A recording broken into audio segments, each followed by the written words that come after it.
Sasa masuala yanaelekezwa katika Wizara ya Utalii na Mambo ya Kale, ambapo Mheshimiwa Mihayo Juma Nunga, jimbo la Mwera, anamuuliza Mheshimiwa Waziri, kumekuwepo na malalamiko ya wananchi wa kusomeka vyombo vyao vya usafiri katika mifumo ya maegesho ya magari ya mjini kuwa wanadaiwa ada ya maegesho, hali ya kuwa vyombo hivyo havijaenda mjini kwa tarehe hizo zilizomo katika mitandao. Je, ni lini serikali inachukua hatua madhubuti za ukusanyaji wa mapato wa maegesho kwa utaratibu uliokuwa mzuri bila ya usumbufu? Mheshimiwa Mudrik Ramazan Soraga, Waziri wa Utalii, anajibu maswali hayo. Juma Sleman, mwakilishi wa jimbo la Mwera, swala lake nambari 148 kama ifuatavyo.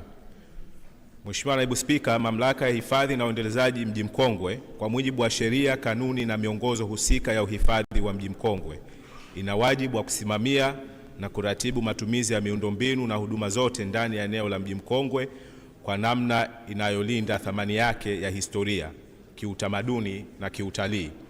Hivyo, katika kutekeleza wajibu huo na kwa kuzingatia sheria na taratibu za serikali zinazoruhusu uimarishaji utoaji wa huduma kupitia sekta binafsi, mamlaka imezikabidhi huduma za uratibu na usimamizi wa maegesho ya magari kwa kampuni ya Osaju Parking, ambayo kwa sasa ndiyo inayoratibu mpangilio mzima wa maegesho ya magari katika Mji Mkongwe. Mheshimiwa Naibu Spika, ni kweli mamlaka imekuwa ikipokea malalamiko kutoka kwa wananchi kuhusu uendeshaji wa mfumo wa maegesho yasiyoridhisha kwa mujibu wa misingi ya uwazi, uwajibikaji na haki kwa wananchi kama inavyoelekezwa katika kanuni na miongozo ya uhifadhi na usimamizi wa maeneo ya urithi. Mamlaka imepokea malalamiko hayo na inaendelea kuyafanyia kazi ili kutatua changamoto hizo kwa haraka. Aidha, katika kutafuta suluhisho la kudumu la jambo hili, mamlaka iko katika hatua za mwisho za kupata kampuni mpya ya kisasa zaidi itakayokuja na teknolojia za kisasa za usimamizi wa maegesho zitakazoondoa changamoto zilizopo ili kuimarisha huduma kwa wananchi na wageni, pamoja na kuhakikisha ukusanyaji wa mapato unafanyika kwa ufanisi, uwazi na kwa viwango vya kisasa. Asante Mheshimiwa Jaku kwa swali la nyongeza. Asante sana Mheshimiwa Naibu Spika, pamoja na majibu ya Mheshimiwa. Katika swala lako majibu ya kuja maegesho ya magari, Mheshimiwa, sheria ipi mnayosimamia Mji Mkongwe wakati serikali najua haijatangaza maeneo hayo kupitia kwa Waziri wa Mawasiliano na Uchukuzi? Je, hamuoni wizara unasimamia ngao na kaimu na ulitokea huko mnavunja sheria, na hichi chombo ni kizito cha wananchi? Na kama hiyo sheria ipo tuambie, lakini haipo navyojua mie, inatakiwa waziri asimamie. Lakini kama halitoshi, wakazi wa Mji Mkongwe katika maegesho yao, nyumba zao zimejengwa kabla Mji Mkongwe, wanapata usumbufu, wengine walemavu, na huku tunaendelea kutangaza utalii, watu wanapata shida. Unatoa kauli gani kuhusu swala hili? Mheshimiwa Waziri, kuna maswali matatu, jibu A na B kwa swali hilo moja. Asante sana Mheshimiwa Naibu Spika, kwa ruhusa yako naomba kumjibu Mheshimiwa Jaku Ayub, mwakilishi wa jimbo la Paje, swali lake lenye vipengele A na B kama ifuatavyo. Mheshimiwa Naibu Spika, sheria ambayo tunaitumia ni sheria ya mwaka 2020 ya mamlaka ya Mji Mkongwe, lakini hapo nyuma katika kujibu maswali ambayo yanahusiana na wizara yetu hii ya utalii, nilitoa taarifa kwamba tupo katika hatua za mwisho za kukamilisha kanuni na miongozo ambayo itakuwa inatoa mwelekeo zaidi wa uendeshaji wa usimamizi wa mamlaka ya Mji Mkongwe.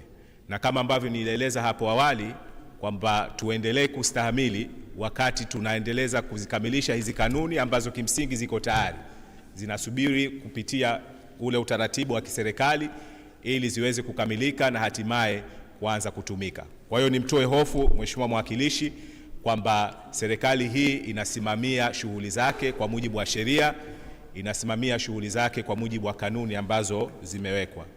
Kuhusu usumbufu ambao ameuelezea hapo, japokuwa hakuelezea ni usumbufu gani hasa ambao ameukusudia, lakini kwa vile tunazungumzia masuala haya ya parking, niendelee kumtoa hofu kwamba tuna utaratibu mzuri tu ambao umewekwa kwa wakazi ambao wanakaa ndani ya Mji Mkongwe kuhusu utaratibu wa parking kwa ajili yao.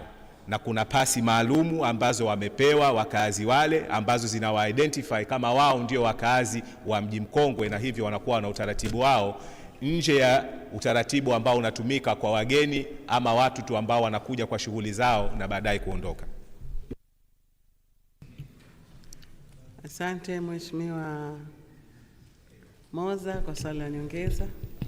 Asante Mheshimiwa, nashukuru kwa kunipatia nafasi ya kuuliza swali la nyongeza. Naomba kumuuliza Mheshimiwa Waziri, kama Mheshimiwa Jako alivyotangulia kusema kwamba parking zote zinatakiwa ziwe announced na serikali, kwamba darajani wapi itakuwa ni parking ambayo imekuwa imetangazwa, na mbali ya kutangazwa, lakini pia parking zote zina utaratibu wake wa kufanya maegesho. Lakini je, kwa nini serikali haisimamii kampuni ambayo imepewa parking na ikawa inachukua tozo mpaka saa 5 za usiku?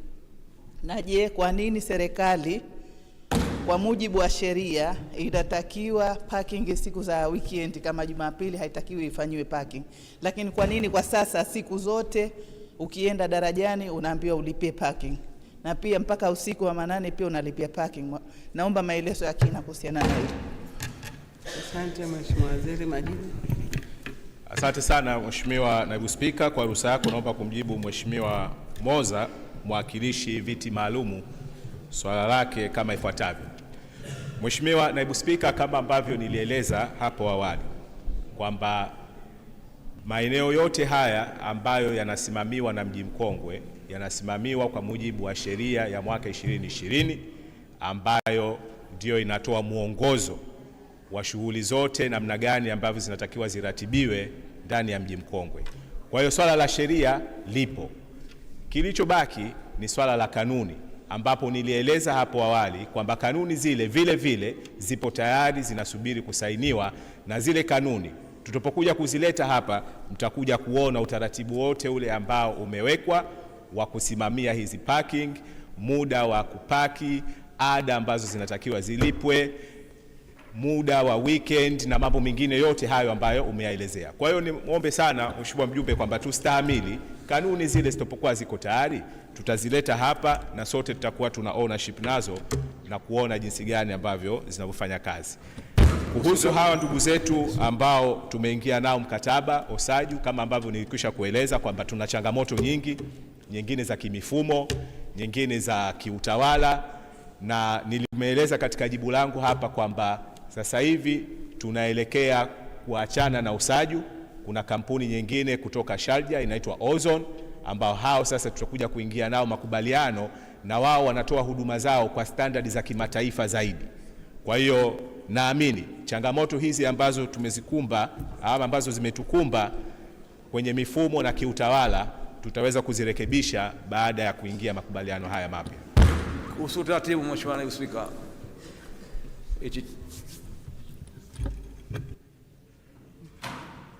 Mheshimiwa Jako, kuhusu utaratibu. asante.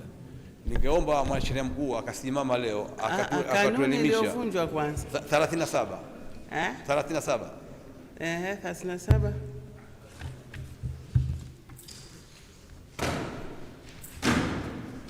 37. Waziri yoyote anayeuliza swali ambalo ana madaraka nalo atajibika kujibu swali hilo kwa ukamilifu na kwa usahihi. Kwa usahihi sana nataka mimi. Hapa tumepata Mwanasheria Mkuu ndo kiongozi Mheshimiwa wetu. Jako, umesoma vizuri hiyo kanuni, na bahati nzuri Mheshimiwa Waziri tayari ameshajibu, lakini una ombi jengine kwamba una lazima asimame Mwanasheria Mkuu.